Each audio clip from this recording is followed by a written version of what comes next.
अथ श्री महाभारत कथा। अथ श्री महाभारत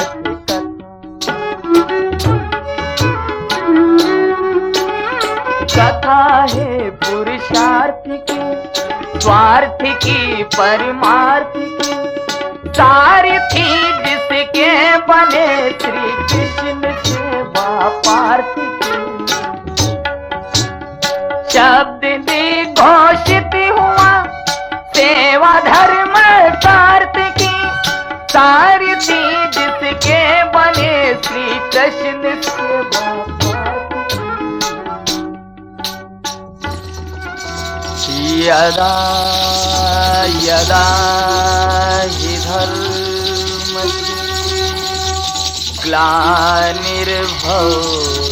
भारत, अभ्युत्थानाय अधर्मस्य यदात्मनं सृजाम्यहम्, परित्राणाय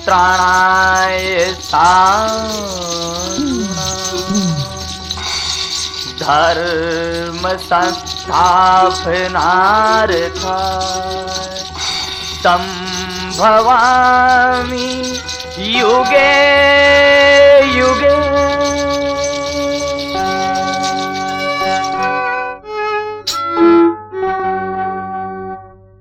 महाभारत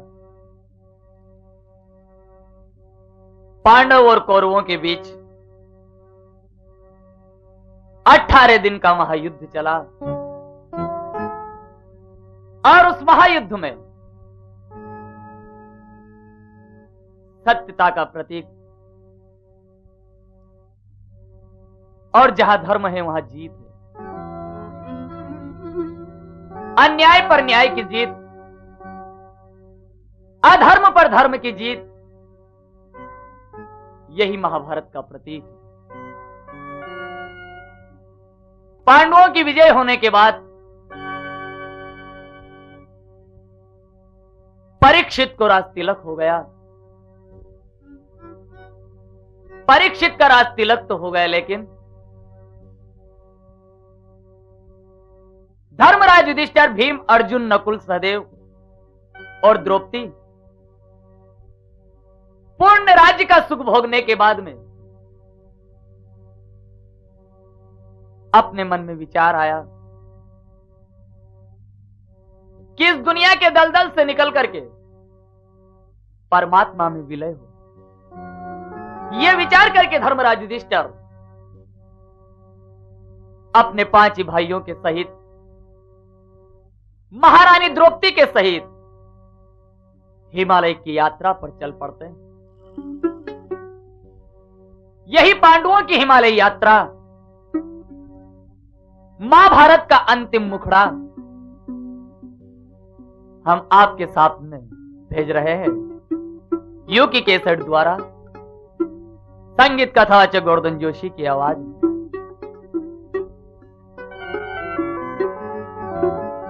कि सबसे आगे है धर्मराज, फिर भीमसेन जी चलते थे, फिर भीमसेन जी चलते थे।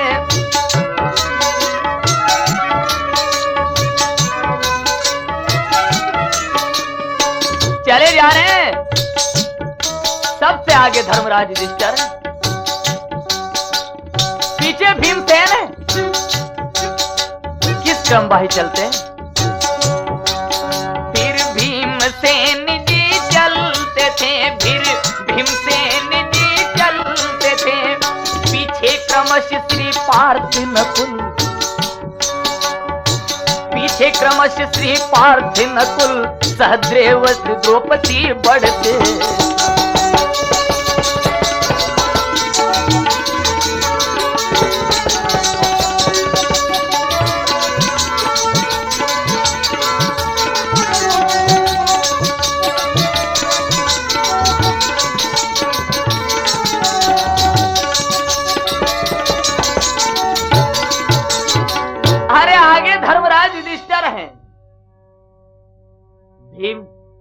अर्जुन, नकुल, सहदेव और पीछे द्रौपदी।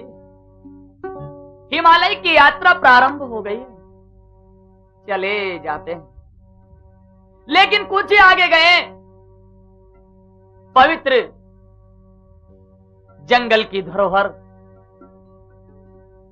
मां वसुंधरा में पांव रखा कि धर्मराज युधिष्ठिर ने पीछे मुड़ करके देखा। 5 भाई आगे हैं, पीछे द्रौपदी है, लेकिन उनके पीछे एक जीव और है। वो जीव कौन होगा? तो उस द्रौपदी के पीछे कौन है? कि सबसे पीछे साथ था एक अपरिचित श्वान।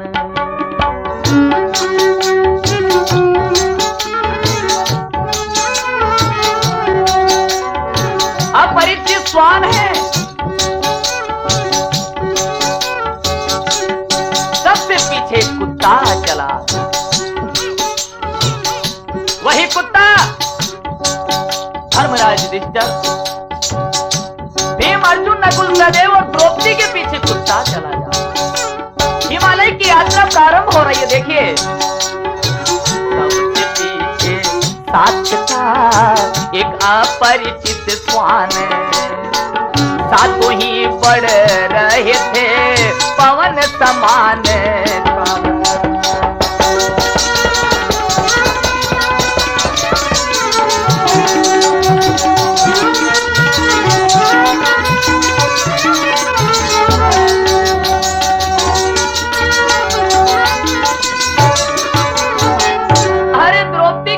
कुत्ता चला जा रहा है। हिमालय यात्रा प्रारंभ कर रहे हैं। धर्मराज युधिष्ठिर और भाई द्रौपदी सहित हिमालय यात्रा बढ़ते ही चले जा रहे, लेकिन अचानक ऐसा आश्चर्यकारी हो गया जिसे देखकर के सब चकित हो गए। ऐसा कार्य क्या हुआ कि कुछ देर बाद पग फिसल गया, गिर पड़ी द्रौपदी खाई में, गिर पड़ी द्रौपदी खाई में। क्या विचित्र संयोग आया। पीछे मुड़कर के देखा, हिमालय की यात्रा चले जा रहे हैं। कुछ देर बाद में देखो तो द्रौपदी महारानी का पग फिसल गया और हिमालय की गहरी खाई के अंदर गिर गई। गिरते ही पहले द्रौपदी का प्राण निकल गया।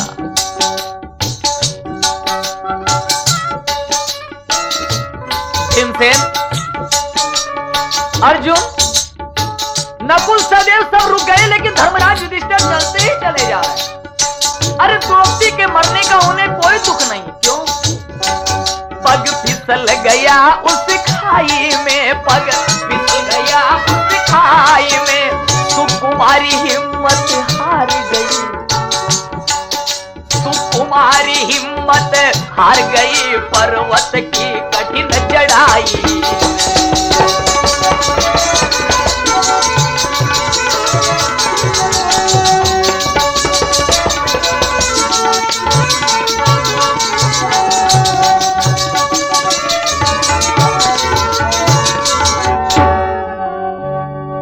महारानी द्रौपदी हिमालय की यात्रा को पूर्ण नहीं कर सकी। ऐसी कठिन चढ़ाई में आज द्रौपदी अपनी हिम्मत हार गई। एक महारानी कहलाने वाली, एक सती कहलाने वाली द्रौपदी आज हिमालय की यात्रा नहीं कर सकी, गिर गई, गिरते ही मर गई। लेकिन देख लीजिए, धर्मराज तो चले जा रहे हैं, सब अपने अपने धर्म से विचलित हो गए। द्रौपदी के प्रेम ने सबको आधा कर दिया, लेकिन धर्मराज युधिष्ठिर को द्रौपदी के मरने का कोई दुख नहीं।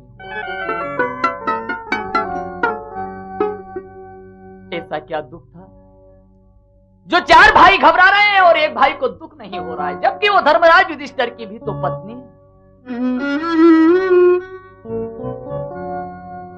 जिस प्रकार से सिंधु बिजली जब गिरती है लेकिन सिंधु कभी विचलित नहीं होता, वैसे ही धर्मराज युधिष्ठिर कभी विचलित नहीं होता। उस समय भीम ने आकर के आवाज लगाई अपने भाई धर्मराज युधिष्ठिर को, भैया, कि उस समय भीम ने प्रश्न किया, ये दुर्घटना कैसी है भैया?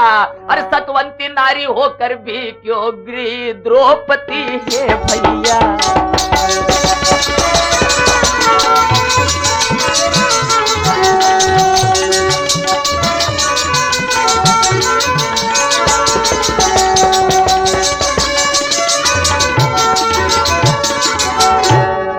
भीम कहने लगे, भैया आप चले जा रहे हो, आपको मालूम नहीं भैया पीछे क्या हाल हो रहा है। महारानी द्रौपदी खाई के अंदर गिर के मर गई भैया, लेकिन आप पीछे भी मुड़ करके नहीं देखते हो। हे भैया जरा बताइए ये दुर्घटना हमारे साथ में क्यों घटी? सतवंती नारी द्रौपदी होकर के इस प्रकार से बेमौत क्यों मरी? भैया बताइए, मुझे बताइए क्या कारण है।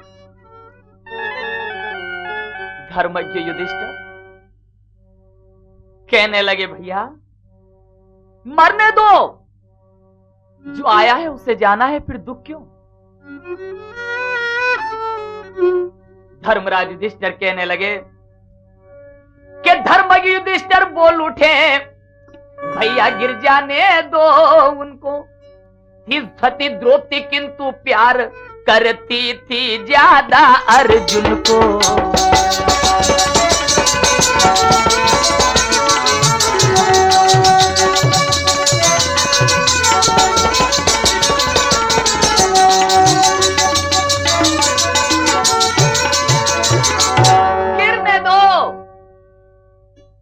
सती कहते हो द्रौपदी को, लेकिन मैं सती नहीं कह सकता हूं।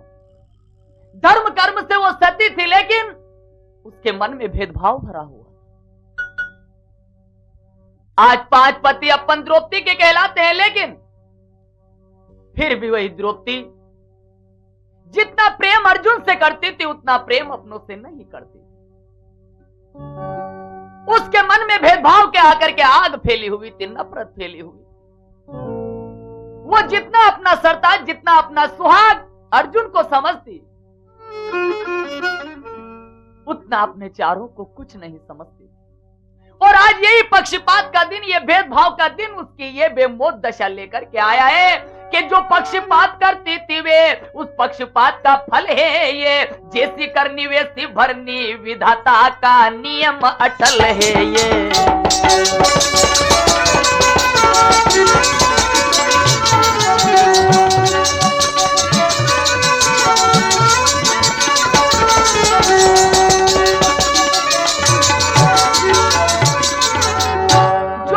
पक्षपात करती है, जिस नारी के मन में भेद भरा रहता है, उस नारी की ऐसी दुर्गति हो जाती है जैसी द्रौपदी की।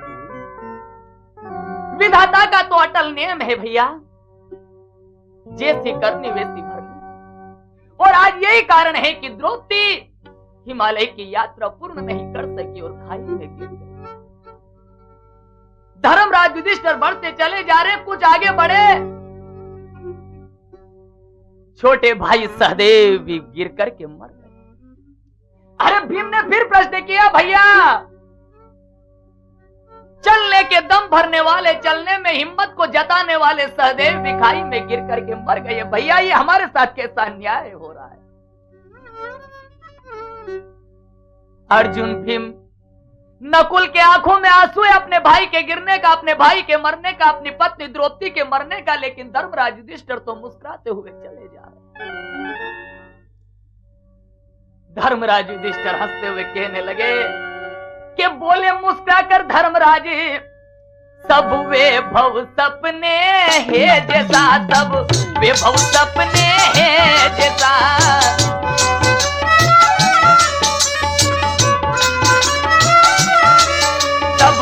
भव है सपने जैसा, गिनते थे नहीं किसी को वे, गिनते थे नहीं किसी को वे, बुद्धिमान अपने ही जैसा।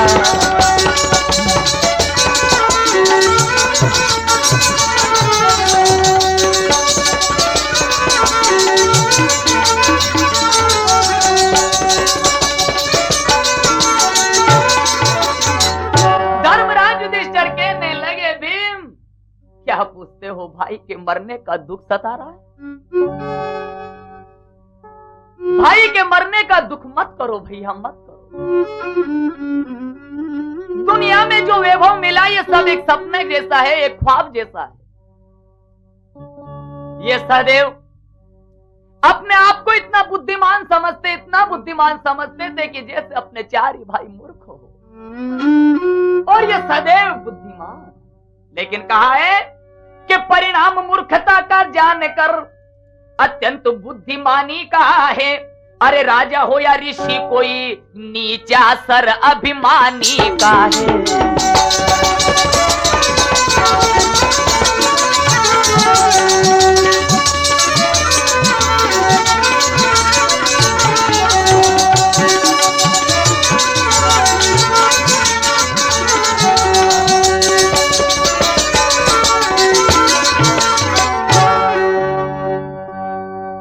अभिमान, घमंड, दुनिया में इंसान क्या नहीं करता।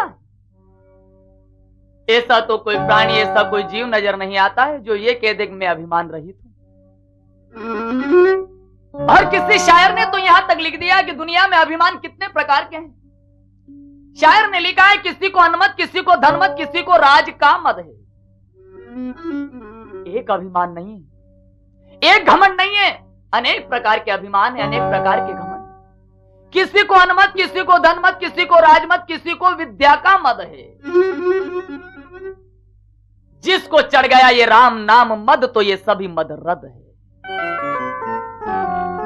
लेकिन याद रखिए, जो आपने कमा करके आलीशाह महल बनाया, जिस धन और दौलत के आप पुजारी बनकर के पूछते हो, ये सब एक ख्वाब है, एक सपना है।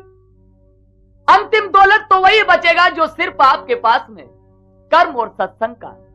आज आपके पास में जो दौलत आपने इकट्ठी की है वही राम नाम रूपी दौलत आपका इंक्री आ जाकर के साथ जीवन भर निभाती चली जाए। और दुनिया में इसीलिए लिख दिया कि राजा हो या ऋषि कोई भी हो, जो अभिमानी है उसका सर हमेशा नीचा है। चले जा रहे हैं, कुछ ही दूर गए, हिमालय की यात्रा पे चढ़ते जा रहे हैं। इतने में देखा पीछे हालत क्या है कि नकुल भी गिर करके खाई में और मर गए। भीम कहने लगे भैया जरा बोलो, भैया बोलो, तुम जो प्रश्न पूछता हूं उसका हंस करके जवाब दे देते हो भैया। लेकिन नकुल भी गिर करके मर गया। ये देखते ही पहले कहने लगे कि हे भीम तुम्हें मालूम नहीं है, मन ही मन नकुल अकड़ते थे, वो सुंदरता में अपने आगे औरों को कुछ न समझते।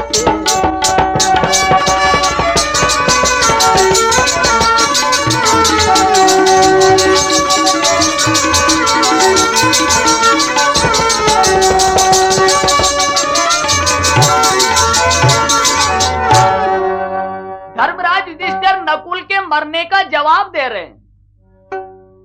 हे भीम, तुम्हें मालूम नहीं है, आज ये नकुल अपने आप को क्या समझते थे? ये समझते थे कि सुंदरता में मेरे बराबर दुनिया में कोई नहीं। सुंदरता प्राप्त कर ली, क्या इस सुंदरता से भगवान रिझ जाएंगे? क्या आपने सुंदरता प्राप्त कर ली कि आप ईश्वर के रूप से भी आप ज्यादा सुंदर बन गए? ए सुंदरता के अभिमान करने वाले नर,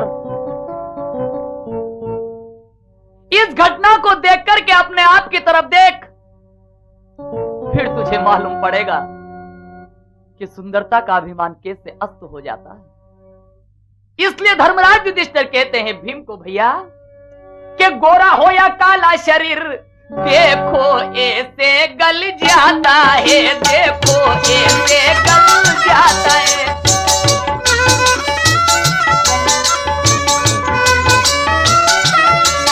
देखो ऐसे गल जाता है, मिट्टी वाला पुतला आखिर, वो मिट्टी पुतला आखिर मिट्टी में ही मिल जाता।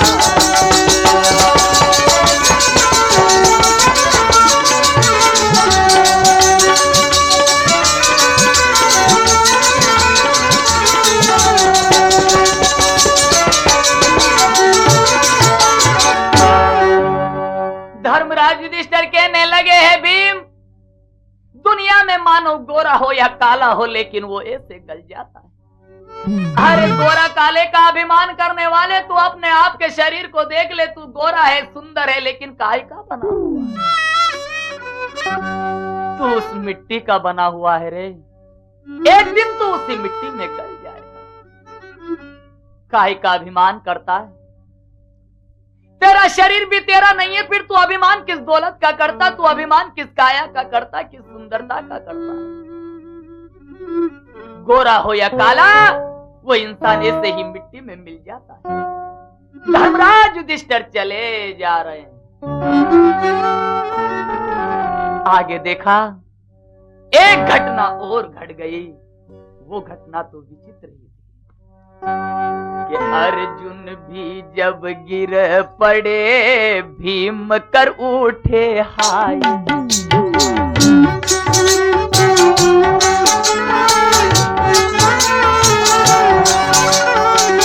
ये दुनिया वालों देखिए इस घटना की तरफ ध्यान दो। अर्जुन जिस नर और नारायण का साथ है, जो अर्जुन नर के रूप में नारायण की छाया की तरह साथ रहने वाला अर्जुन, आज वो भी बेमौत दुर्दशा से खाई में गिर करके मर रहा है। क्यों? अर्जुन भी जब गिर पड़े, हिम कर उठे हाय। भैया जी ये हो रहा कैसा ये अन्याय है।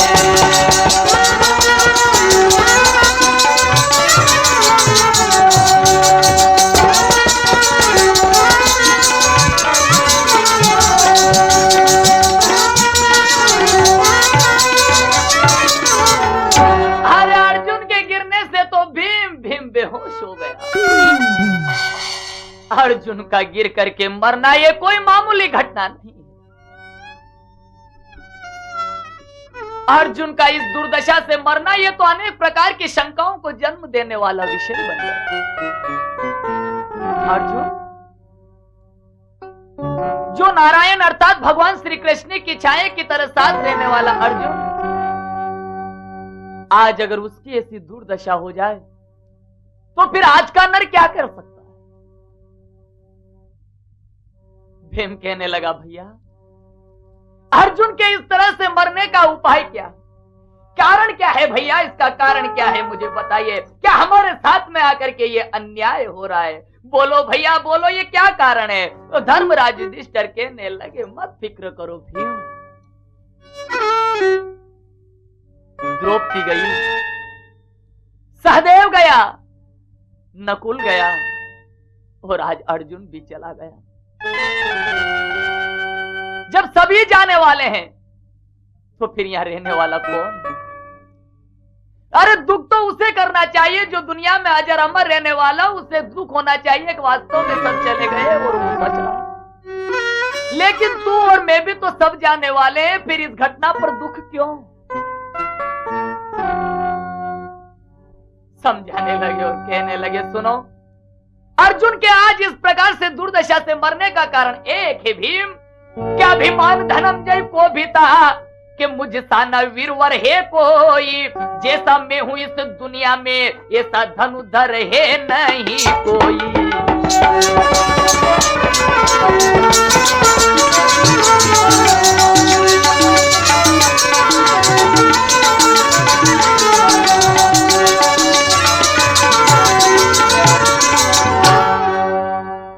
अरे देख लो, अर्जुन को अभिमान था और यह अभिमान ही उसकी दुर्दशा का मरने का कारण बना। अभिमान था, घमंड था, ऐसा अभिमान था, ऐसा घमंड था उसे कि इस दुनिया के अंदर मेरे बराबर वीर दुनिया में कोई जन्म नहीं लेगा। मेरे जैसा धनुधर इस दुनिया में कोई जन्म नहीं लेगा। मेरे जैसा वीर बलवान दुनिया में कौन है? और महाभारत के युद्ध को जीता है तो मैंने जीता है। और उसका यह दावा था कि मैं एक दिन में ही 18 अक्षौहिणी सेना कौरवों का नाश करना। 18 अक्षौहिणी सेना कौरव की एक दिन में नाश कर डाले, इतना बड़ा अभिमान। ये बात तो भगवान नारायण भी अपने मुख से नहीं कह सकते, लेकिन ये अर्जुन ने कह डाला। मेरे जैसा दुनिया में बलवान कौन होगा? और युद्ध जीता महाभारत का तो ये जीता कि मैंने ही जीता है। ए महाभारत के युद्ध को जीतने वाले नर, तू तो एक निमित्त मात्र था। युद्ध करने वाला और युद्ध जिताने वाला और हारने वाला तो कोई और है। पहचान, अपने दिल के दर्पण में देख, तुझे मालूम पड़ेगा कि कौन जो इस महाभारत के युद्ध को जीता।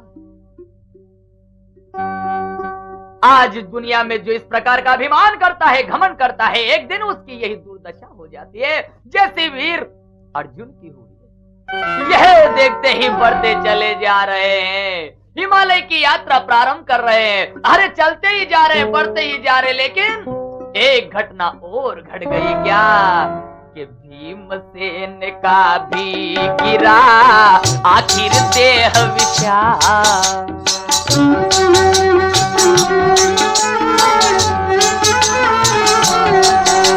गिर गए भीमसेन,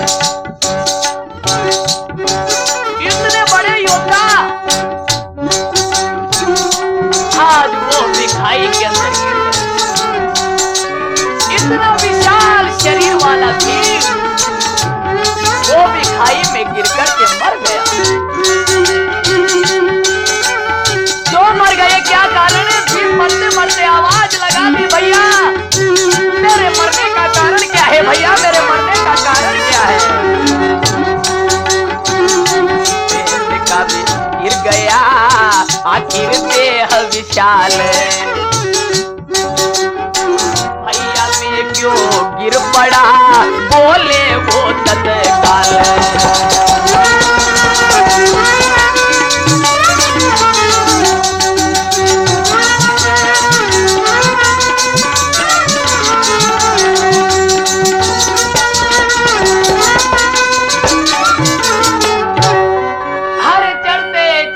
हिमालय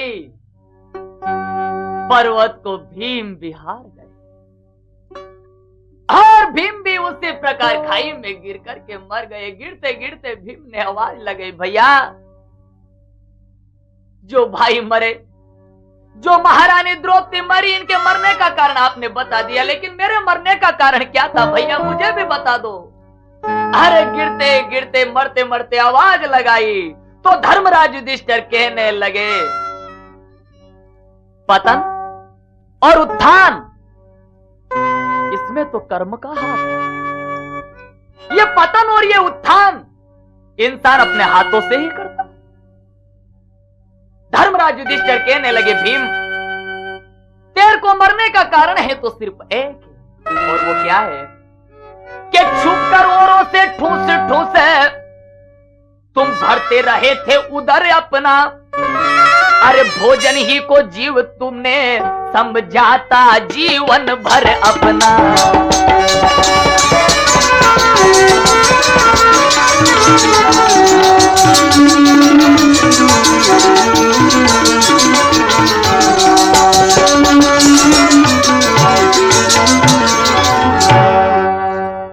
अरे मैं जानता हूं भीम, तेरे मरने का कारण मैं जानता हूं, और तू भी जाते जाते सुन ले भीम, तू तो भोजनशाला के अंदर जब बैठता तो अपने ही पेट को आकर के और भरने का फिक्र, भरने की चिंता तुझे सताती थी। शाम पड़े नहीं उसके पहले तुझे ये फिक्र लग जाता मुझे भोजन मिलेगा या ना मिलेगा। अरे वो रात नहीं बीते उसके पहले सवेरे की चिंता खाने की लग जाती थी, और तू भोजनशाला में छिप करके अकेला बैठ जाता और ठूस ठूस करके भोजन करता जाता, क्या मालूम फिर आगे रहे या ना रहे। इसलिए तूने आकर के और जितना अपने भाइयों के साथ में भेदभाव करके और पीछे से तेने भोजन किया, इसलिए कहा है कि धन और धान्य को दुनिया में जो नहीं बांट कर खाते हैं, जो नहीं बांट कर खाते हैं, मोटे ताजे होने पर भी वो ऐसे ठोकर खाते हैं।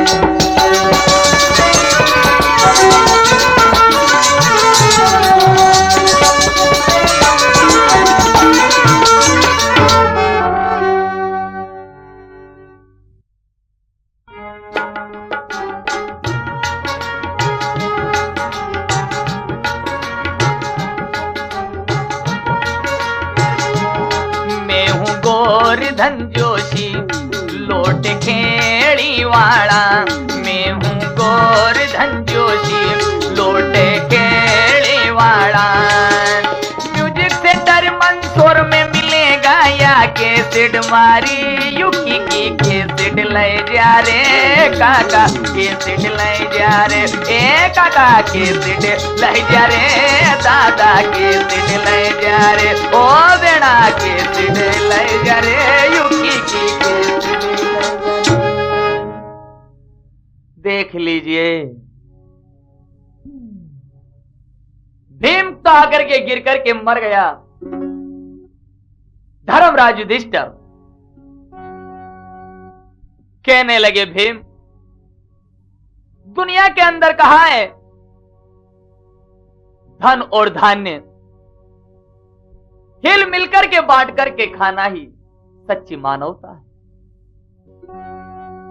और ये मानवता इंसान में आना बहुत जरूरी है। अगर आपने किसी गरीब की, किसी अनाथ, किसी मोहताज का पेट भरा है, तो आपने उसका पेट भर करके उसे अन्न देकर, उसे भोजन देकर के आपने कोई एहसान नहीं किया है, आपने अपना कर्तव्य निभाया।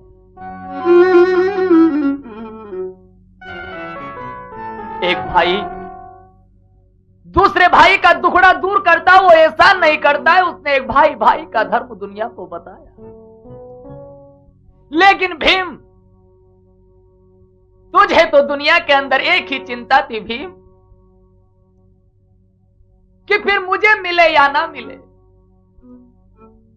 यह भोजन पहले मैं खा लूं, तुझे यही चिंता थी। इसलिए दुनिया में आकर के कहा है कि धन और धान्य जो बांट करके नहीं खाते वो इंसान इस प्रकार बेमौत मर जाता है। अब क्या था, अब तो अकेले धर्मराज युधिष्ठिर बचे। चले गए हिमालय पर्वत पर, पीछे मुड़ करके देखा, अब उन्हें कोई नजर नहीं आया। हिमालय की चोटी के ऊपर चढ़ गए, लेकिन हिमालय की पूरी यात्रा करने वाले या तो धर्मराज युधिष्ठिर थे या फिर दूसरा जीव। कि चोटी पर पहुंचे जभी नरपति रह गए दंग।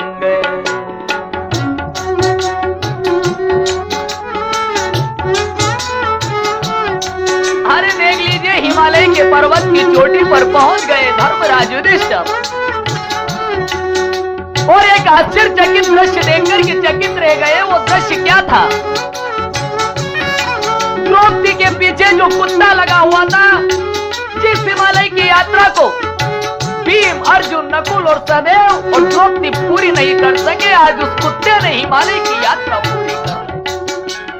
हे जीव, ये कुत्ता कितना दुनिया में महान है जो हिमालय की यात्रा को पूर्ण कर रहा है।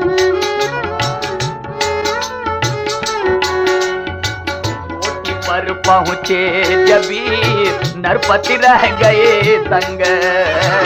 देखा फिर कर अभी तक वह कुत्ता था संग।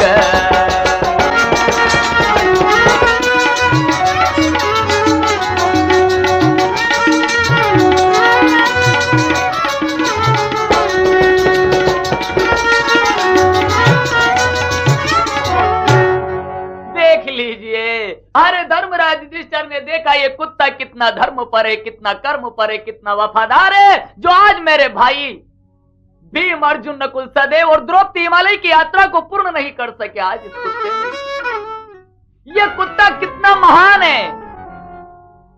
अब तो हिमालय की चोटी पर पहुंचे, हिमालय पर्वत की यात्रा पूर्ण कर चोटी पर पहुंचे। इतने में क्या आश्चर्य घटना घटी। शब्द एक गूंजा तभी मादक राग समान।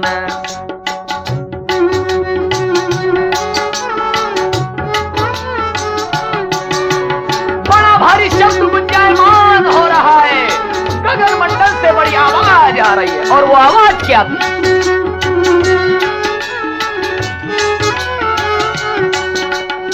शब्द एक गूंजा तभी मादक राग समान।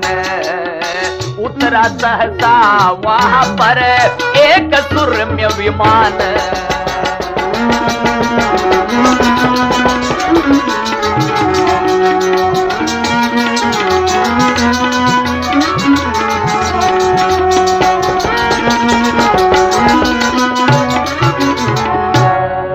एक बड़ा भारी शब्द गुंजायमान हो रहा है और वो शब्द गुंजा रहा है। बड़ी भारी हवा चली, तूफान आया हिमालय पर्वत के ऊपर। देखते देखते बेकुंठ से गगन मंडल की तरफ से विमान हिमालय पर्वत पे उतर आया।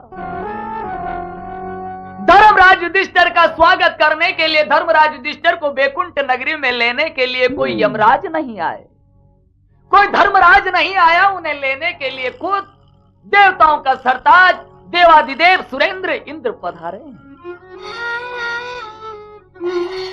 अपना विमान लेकर के नीचे उतरे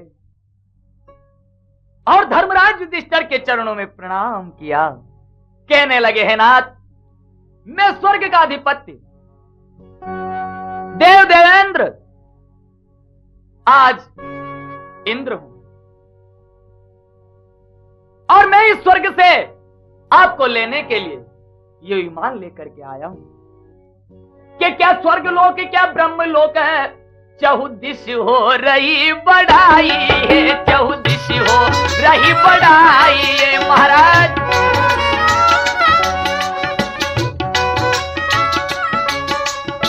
पृथ्वी पाताल गगन क्या, स्वर्ग लोक ब्रह्म लोक, आज चार ही दिशाओं में आपकी बढ़ाई हो रही है। देवी और देवता, ऋषि और गण आपके स्वागत की तैयारी है महाराज। पधारिए, स्वर्ग में आपका इंतजार है।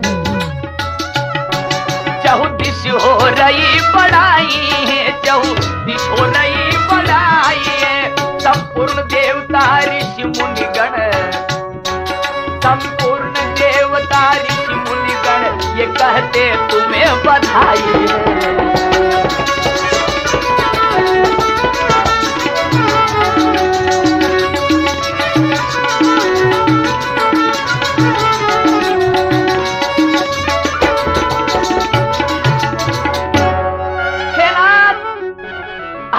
बधाई हो नाथ, आपको बधाई हो।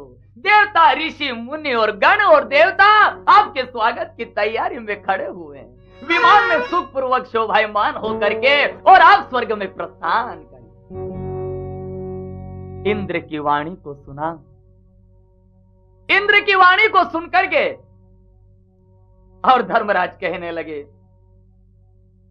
विमान के ऊपर चढ़ गए, बैठ गए। इंद्र अपना विमान लेकर के बढ़ने लगा। इतने में नजर धर्मराज युधिष्ठिर की उस कुत्ते पर पड़ गई। कुत्ते पे नजर पड़ते ही पहले और कहने लगे उसी समय धर्मराज युधिष्ठिर, इंद्र विमान रोक दो। विमान को इंद्र ने रोक दिया और नीचे उतर पड़े, हिमालय पर्वत पर उतर पड़े और उतर करके उसी समय कहने लगे, इंद्र जाओ, मेरे को स्वर्ग में नहीं आना है। इंद्र कहने लगा, महाराज ये क्या कर रहे हो? आज देवी देवता ऋषि मुनिगण और भगवान त्रिलोक के पति आपका इंतजार कर रहे हैं। आपको लेने के लिए आज हमें आकर के भेजा है और आप एक स्वर्ग जैसा राज ठुकरा रहे हो महाराज। कहने लगे, हाँ, अगर मेरी जरूरत हो स्वर्ग के अंदर, मुझे अगर ले चलना है उस बैकुंठ नगरी के अंदर, मुझे ले चलना है उस अमरपुर के अंदर, तो मेरे साथ में एक जीव और है। वो जीव कौन है? कहने लगे, आप देख रहे हैं हिमालय पर्वत पर ये मेरे साथ में खड़ा है, ये कुत्ता है। इंद्र कहने लगा, नाथ, कुत्ते को मैं कभी स्वर्ग में नहीं ले जा सकता हूं, मुझे केवल आपकी जरूरत है। मैं कभी इस कुत्ते को आकर के नहीं ले जा सकता हूं। एक नीच स्वान के लिए, एक नीच कुत्ते के लिए आप स्वर्ग जैसे राज को ठुकरा रहे हो महाराज, आप विचार करके बोलिए। कहने लगे, कोई बात नहीं, अगर ये कुत्ता स्वर्ग में जाने का अधिकार ही नहीं है तो मैं भी स्वर्ग में जाने का अधिकार नहीं। ये कुत्ता का कितना वफादार है, कितना कर्म और कितना धर्म और कितना सत्य का प्रतीक है। मेरे भाई जो यात्रा पूर्ण नहीं कर सके, आज इस कुत्ते ने उस यात्रा को पूर्ण करके बताई। इंद्र कहने लगे महाराज जरा विचार करिएगा कि कोड़ी पर न्योछावर करना, रत्नों से भरे खजाने को और हंसों का संग छोड़ देना, कौवों का संग निभाने को।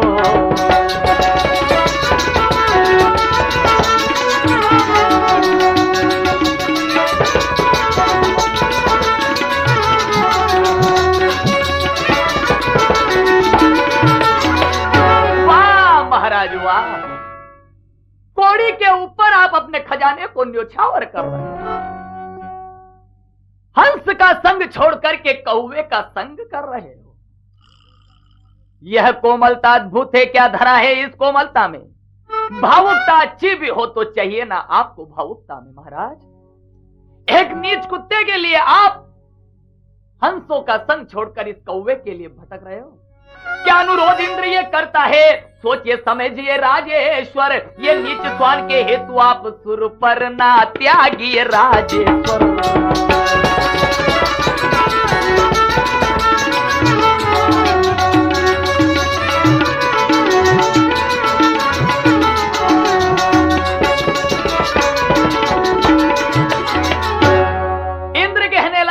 मैं आपसे हाथ अनुरोध करता हूं, मैं आपसे हाथ जोड़ करके प्रार्थना करता हूं, एक नीच जीव के लिए, इस स्वान इस कुत्ते के लिए आप स्वर्गपुर को मत त्यागिए महाराज, और विमान में बैठ करके स्वर्ग में प्रस्थान करिए। युधिष्ठिर कहने लगा इंद्र मेरे सामने कभी इस कुत्ते को नीच कह करके मत बोल।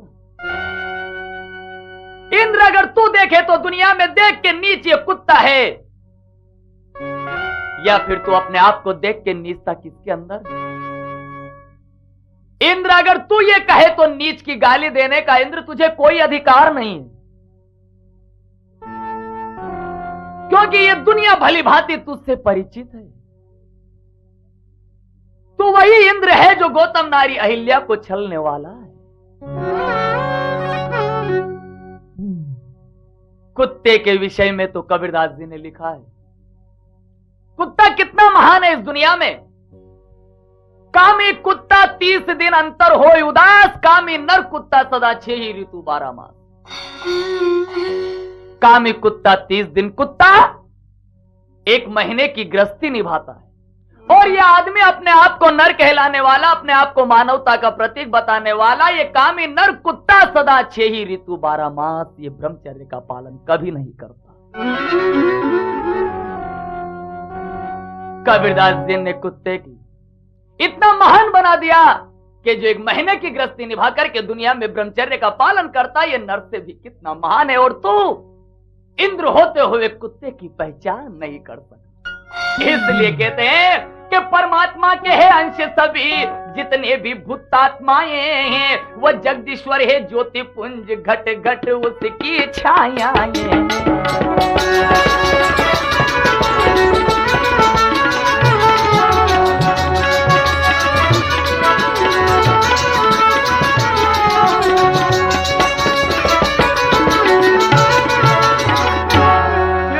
कहने लगे ये छोटे बड़े जीव, ऊंच नीच और जितने भी जीव दुनिया में है, ये परमात्मा के अंश है इंद्र।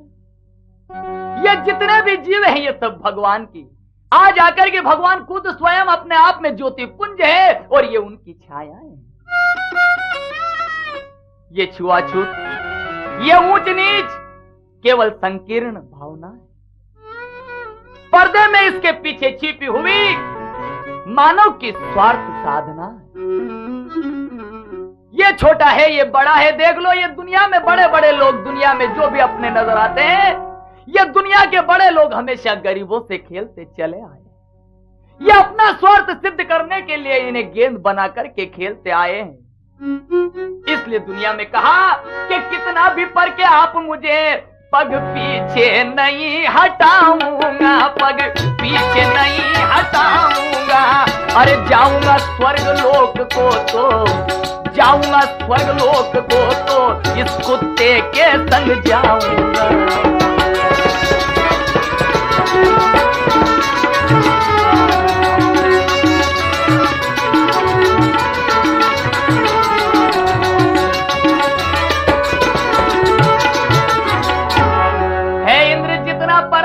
है उतनी परख कर ले, जितने आकर के परीक्षा लेना है उतनी परीक्षा ले ले, लेकिन मैं अब ये कहता हूं कि अब आगे प्रश्न मेरे से मत करना।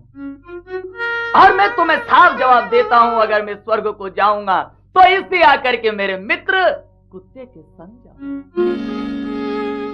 धन्य है धर्मराज युधिष्ठिर, अपने भाई से महान, इस स्वान को समझने वाले, इस कुत्ते को समझने वाले, महारानी द्रौपदी से भी ज्यादा सत्य और तेजस्वी इस कुत्ते को समझने वाले युधिष्ठिर, तुम्हें प्रणाम।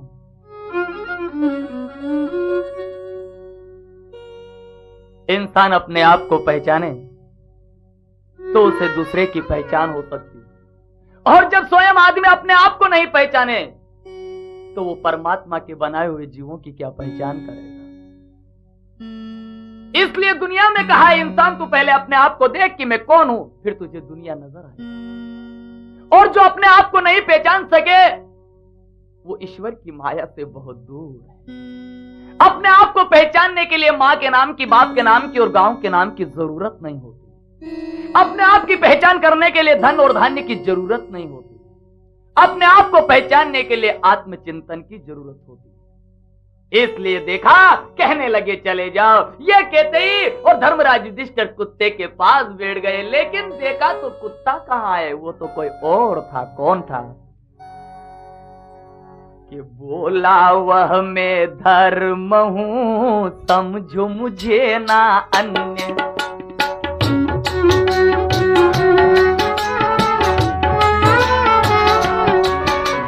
दुनिया जिसे कुत्ता कहती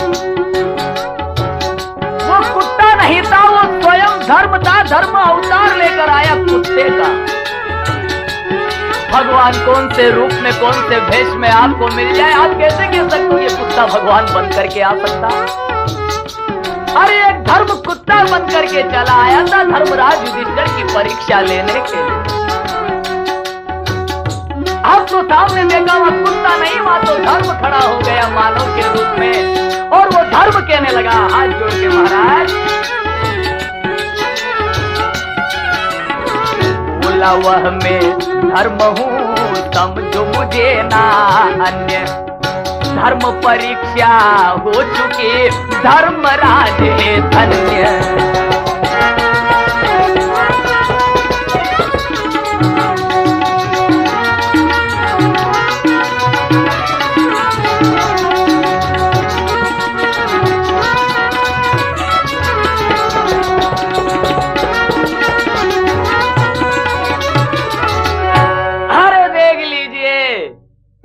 आकर के कहने लगा है नाथ, ये धर्म ही आपकी परीक्षा लेकर के और अपने आप को धर्म धन्य मानता है। युधिष्ठिर जी तो धर्म के अवतार हैं। आज धर्म भी उनसे आकर के शोभायमान होकर के धर्म की मान और मर्यादा को बढ़ाए तो युधिष्ठिर जी ने बढ़ाया। अब तो धर्मराज युधिष्ठिर उस समय में धर्म के साथ में जो कुत्ते के रूप में आए थे, धर्म आज वही धर्म कुत्ते का रूप धारण करके आया, धर्म बन करके, और इंद्र समेत उस विमान में बैठ करके और विमान सुरपुर की तरफ उड़ता चला जा रहा है। जैसे ही स्वर्ग वैकुंठ नगरी में विमान ने प्रवेश किया, हर धर्मराज की जय जयकार होने लगी, चारी तरफ स्वागत होने लगा, मंगल गान होने लगा, चारी तरफ धर्मराज युधिष्ठिर की जय जयकार होने लगे। अब क्या है, विमान से उतर करके त्रिलोक के पति के आश्रम की तरफ आकर के चल रहे हैं, देखते जा रहे हैं। उसी समय में तो आकर के विचार करते जा रहे, क्या अब तो देखने लगे और कहने लगे, त्रिलोक के पति के आश्रम की तरफ जा रहे हैं, आसन की तरफ जा रहे हैं, प्रभु की तरफ जा रहे हैं। क्या देखा, एक बड़ी भारी आवाज आई रोने की। ये रोने की आवाज किस प्रकार कैसे आई और किसकी आई? ये रोने की आवाज धर्मराज युधिष्ठिर के कानों में पड़ी। ये रोने वाला कौन था? ये गूंज रही थी चौतरफ त्राही त्राही ध्वनि खास।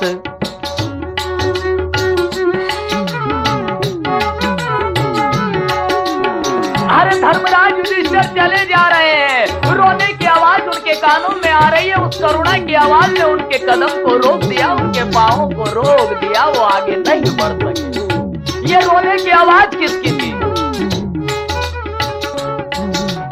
गूंज रही थी चहुदिशा त्राहि त्राहि ध्वनि खास, पांडव गण कर रहे थे घोर नरक में वास।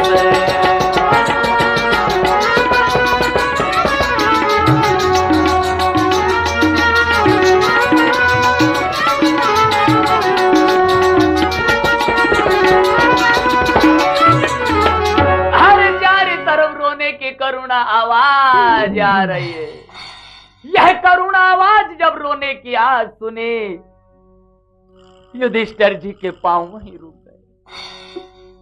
और यह आवाज आ रही है, भैया बचाओ, भैया बचाओ, भैया बचाओ।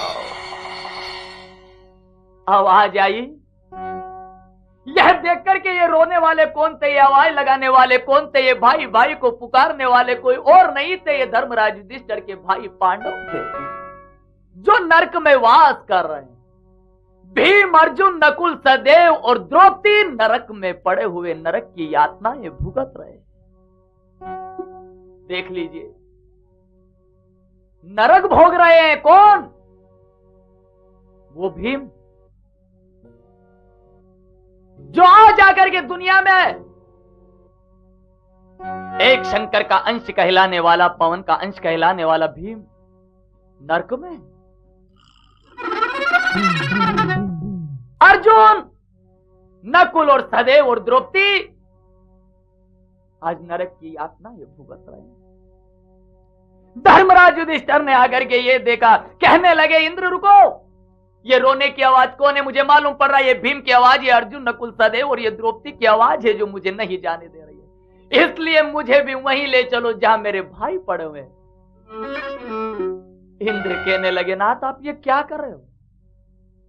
अरे महाराज, ये तो आपके भाई पड़े हुए नरक में नरक भुगत रहे हैं। और नरक क्यों भुगत रहे? इनके कर्म के अनुसार इन्हें नरक की यातनाएं मिल रही है। आप तो चलिए, आपको इन लोगों से क्या काम है? कहने लगे, मैं कैसे चलूंगा? क्या आत्मा आत्मा में भेद नहीं, फिर किस प्रकार सुख पाऊंगा? दुख पाते हैं मेरे अपने, तो मैं भी दुख ही उठाऊंगा।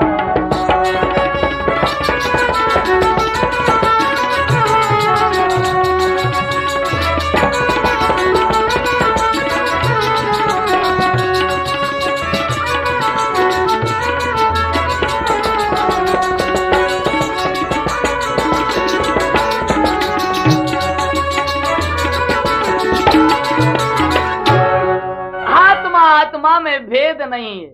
मेरे जो भाई का रिश्ता ये खून का रिश्ता नहीं है, ये शारीरिक रिश्ता नहीं है। मेरे भाई भाई के बीच में था वो आत्मिक रिश्ता था। और आत्मिक रिश्ता तो कोई अग्नि ऐसी नहीं बनी सकी जो इस दुनिया में आत्मिक रिश्ते को जला सके। कोई ऐसा पानी का बहाव नहीं आया जो दुनिया में आत्मा के रिश्ते को बहा सके।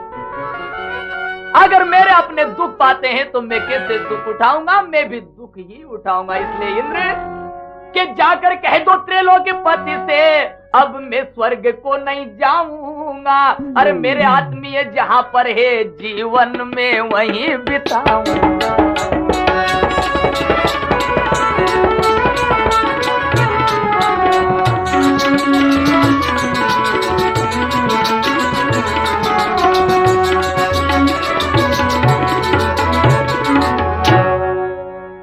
हे इंद्र सुरपति, जाओ और भगवान त्रिलोक्यपति से यह कह दो कि धर्मराज युधिष्ठिर स्वर्ग को नहीं आएंगे। जहां मेरे आत्मीय है, जहां मेरे जन है, जहां मेरा परिवार है, मैं उसी नरक की यातनाओं में आज अपने जीवन को बिताऊंगा। इंद्र हार गए लेकिन नहीं मने। इंद्र कहने लगे, जाओ दूतों, धर्मराज युधिष्ठिर को नरक में डाल दिया जाए। धर्मराज युधिष्ठिर को नरक की तरफ लेकर के गए। धर्मराज युधिष्ठिर ने आकर के देखा, अरे नरक की यातनाओं को देख करके और धर्मराज युधिष्ठिर घबरा गए। इतने में तो इंद्र चले आए। इंद्र आते ही कहने लगे, चलो ना चलो। केवल एक नजर नरक पे डाला, नरक पे डालते ही धर्मराज युधिष्ठिर को एक तरफ हटा लिया। इस बात पर कुछ गौर करिएगा, विचार करिएगा। भीम अर्जुन नकुल सहदेव और द्रौपदी नरक भोगे। धर्मराज युधिष्ठिर जो साक्षात धर्म का अवतार है, उन्होंने भी नरक को देखना पड़ा। यह नरक क्यों बताया, उसके पीछे भी कारण है। इंद्र कहने लगे, जाओ दूतों, भीम अर्जुन नकुल सहदेव और द्रौपदी को नरक से बाहर ले आओ। नरक से बाहर लेकर के आए। अब तो उन्हें लेकर के त्रिलोकीपति के भगवान विष्णु के आज उससे धाम को जाकर के बैठे सभा सजाई गई। धर्मराज युधिष्ठिर खड़े हो गए और कहने लगे, मैं जानता हूं मेरे भाइयों ने नरक क्यों भोगा, इस बात को तो मैं जानता हूं, लेकिन मैं धर्मराज युधिष्ठिर से अनुरोध करता हूं कि मेरे कर्म को देखे, जीवन के कर्म को, मेरे को नरक क्यों देखना पड़ा।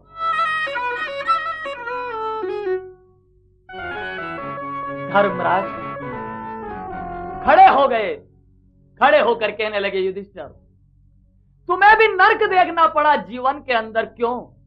क्योंकि तुमने भी ऐसा कर्म एक बार किया है, जीवन में तुम्हें कर्म के अनुसार नरक देखना पड़ा। और ये इसलिए देखना पड़ा तुम्हें कि तुम भी एक बार जरूर जीवन में झूठ बोले। युधिष्ठिर दुनिया में केवल एक बार झूठ बोला है जिसमें नरक देखना पड़ा। कब झूठ बोले थे? महाभारत की लड़ाई चल रही है, आज देख लीजिए, दोनों तरफ की सेनाएं, कौरव और पांडव की सेनाएं युद्ध कर रही है। उस समय गुरु द्रोणाचार्य का बेटा अश्वत्थामा मारा गया। अश्वत्थामा हाथी मारा गया था, कुंज मारा गया था, और भीम ने आवाज लगा दी, अश्वत्थामा मारा गया, गुरु द्रोणाचार्य का बेटा अश्वत्थामा मारा गया। गुरु द्रोणाचार्य लड़ते लड़ते अपने धनुष बाण को नीचे डालने लगे, लेकिन गुरु द्रोणाचार्य को विश्वास नहीं हुआ कि मेरा बेटा किसी के हाथों से मर जाए। उन्हें विश्वास नहीं हुआ। और ये बात क्यों कहने लगे? इसलिए कहने लगे कि गुरु द्रोणाचार्य उस समय इतना विराट दंगल कर रहे थे, इतना घोर घमासान युद्ध कर रहे थे कि गुरु द्रोणाचार्य को रोकना पांडवों के लिए मुश्किल हो गया। आज वही युद्ध और गुरु द्रोणाचार्य का साहस तोड़ने के लिए उनके बेटे के मरने की झूठी खबर फैलाई गई। भीम ने कह दिया गुरु द्रोणाचार्य का बेटा अश्वत्थामा मारा गया, लेकिन गुरु द्रोणाचार्य को विश्वास नहीं हुआ। अर्जुन की तरफ देखा तो हां कर दिया, पांडव की सेना ने सबने हां कर दिया, लेकिन गुरु द्रोणाचार्य को विश्वास नहीं हुआ। उस समय गुरु द्रोणाचार्य ने देखा, किसकी तरफ देखा? उन्होंने देखा पांडव की सेना में एक धर्म का अवतार है, एक सत्य का अवतार है, वो है धर्मराज युधिष्ठिर। युधिष्ठिर की तरफ देखा तो युधिष्ठिर ने भी कह दिया, हाँ अश्वत्थामा मारा गया। जीवन में युधिष्ठिर जी ने सिर्फ एक बार झूठ बोला है, और उस एक बार झूठ के बोलने से आज उन्हें नरक को देखना पड़ा। अब जरा है इंसान है दुनिया वाले, तू अपने आप की तरफ देख के तू एक झूठ तो क्या, एक दिन में हजारों झूठ रोज बोलता है। अब तो तू स्वर्ग की आशा करना तो छोड़ दे, अब नरक मिल जाए तो अपने किस्मत की बात है कि अपने को नरक मिलेगा या नहीं। दुनिया में सिर्फ एक बार झूठ बोले युधिष्ठिर, जिनकी भी ये दुर्गति हुई कि नरक देखना पड़ा। अरे नारायण की छायों में रहने वाला नर जो अर्जुन, भीम, नकुल, सहदेव और द्रौपदी को नरक की यातना ये भुगतने वाले नर, अपने आप की तरफ देख के अब तुझे कौन सा युग मिलेगा। इसलिए दुनिया में कहा है कि यदि पुण्य अधिक हो तो पाप तनिक, तो प्रथम नरक दिखलाते हैं। कुछ काल यहां रहकर प्राणी फिर ठोर नरक में पाते हैं।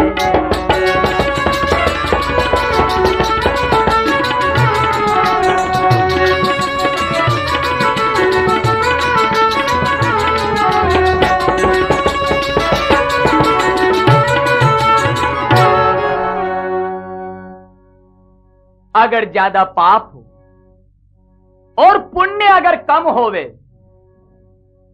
तो पहले उन्हें पुण्य के आकर के फल दे देते, पुण्य का फल ही दे देते हैं उन्हें, पहले उन्हें आकर के सुख पहुंचा देते हैं।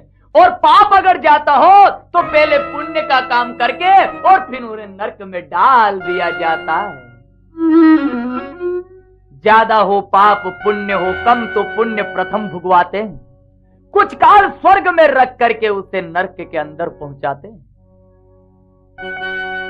क्योंकि पुण्य का फल तो स्वर्ग में थोड़े दिन मिलने वाला है, इसलिए उसे पहले ही हिसाब कर देते हैं। और उसके बाद में नरक का हिसाब तो बहुत लंबा चौड़ा है, नरक का हिसाब तो बहुत लंबा चौड़ा, इसलिए उसके बाद में उसे नरक में डाल दिया जाता है।